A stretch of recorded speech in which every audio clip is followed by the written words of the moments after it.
tas bentuk daripada Al-Quran tulis kita, itu pasti dalam benak kita berpikirnya Allah cuma menebalkan saja. Betul?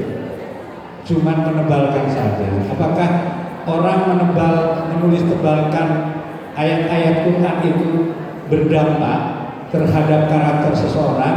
Nah, ini yang perlu dibedah nanti Pak, di dalam diklat nantinya, ya, di dalam diklat. Namun perlu diketahui Bu, di saat seseorang itu memulai dirinya menulis Al-Quran dengan niat pertama meminta kepada Allah diberikan kepahaman atas Al-Quran, ya. Yang kedua, kita dalam setiap proses menulis tebalkan ayat-ayat Al-Quran tersebut, itu akan ada satu proses yang tanpa disadari terjadi di dalam diri kita. Pertama adalah mata kita akan fokus. Di saat mata kita akan fokus, maka miliaran saraf yang ada di mata kita itu akan bekerja, Pak. Ya. Kemudian di saat kita mulai menulis tebalkan, menggerakkan tangan kita untuk mengikuti garis-garis ayat-ayat Quran yang tercetak samar-samar, di situ juga ada proses, yaitu prosesnya adalah miliaran saraf yang ada di tangan kita itu akan bekerja, ya.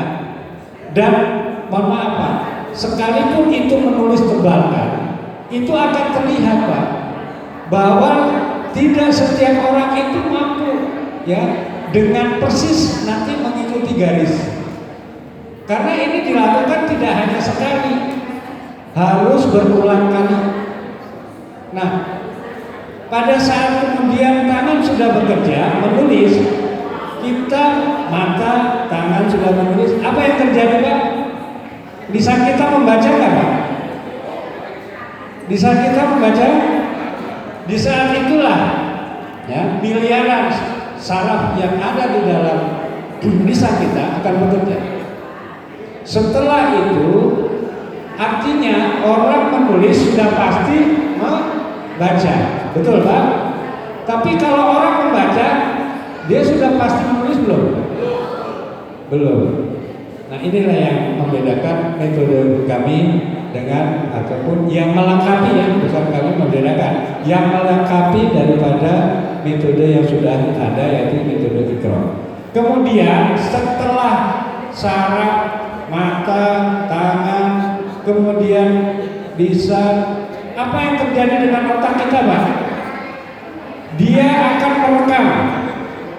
merekam daripada setiap gerakan. Tangan ini tergores di atas ayat-ayat Quran, maka ini akan terjadi proses.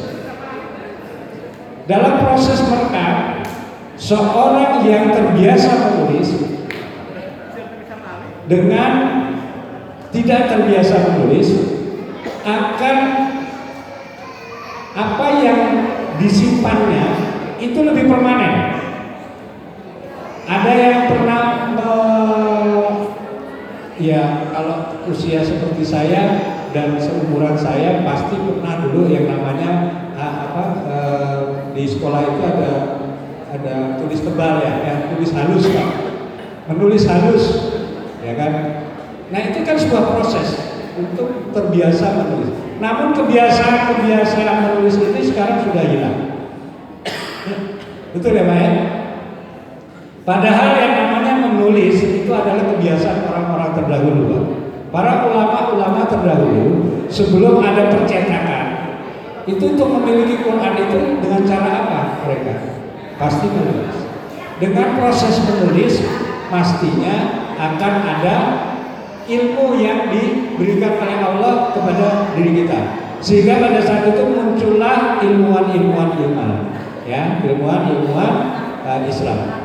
Baik itu sekedar gambaran-gambaran latar belakang, tapi yang terpenting daripada metode Al-Quran kita itu adalah tadi ada 4 hal.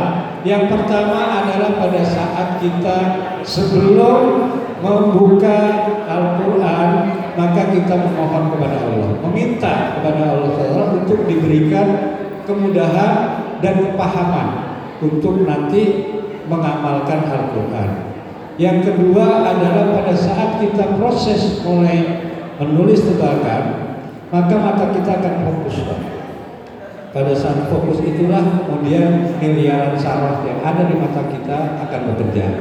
Begitu juga pada saat kita menulis tebakan, tangan kita akan bekerja saraf-sarafnya sampai kemudian memori apa yang kita lihat, apa yang kita baca, apa yang kemudian kita tuliskan itu terekam di dalam sudah? Oh ya, baik, terima kasih. Itu akan tersimpan lebih permanen, Pak. Saya yakin orang yang hafal ya sesuatu melalui tulisan tangannya, maka hafalannya lebih permanen ketimbang dia hafal secara lisan.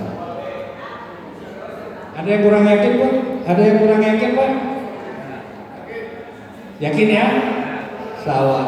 Jadi seperti itulah bahwa ini kita ingin berusaha mengembalikan kebiasaan orang-orang terdahulu, kebiasaan-kebiasaan orang-orang soleh terdahulu di dalam membiasakan diri mereka menulis Al-Quran, sehingga di zamannya para sahabat, di zamannya para orang-orang soleh terdahulu, kebiasaan menulis Al-Quran ini menjadi budaya menulis Al-Quran. Maka program daripada yayasan kami ini adalah bagaimana nantinya akan tercipta satu budaya menulis Al-Quran, sehingga setiap muslim itu dia akan menulis Al-Quran dengan perasaan yang nyaman, perasaan yang tidak ada kekhawatiran takut salah.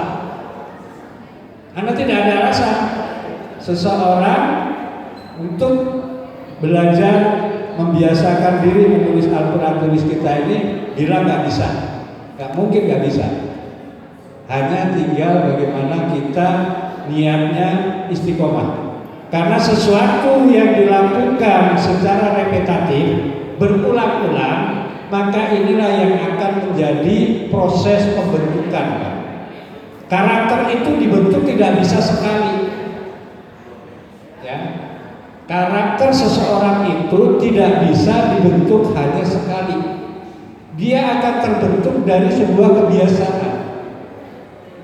Bila mana orang melakukan kebiasaan-kebiasaan membaca Al-Quran sebagaimana santri-santri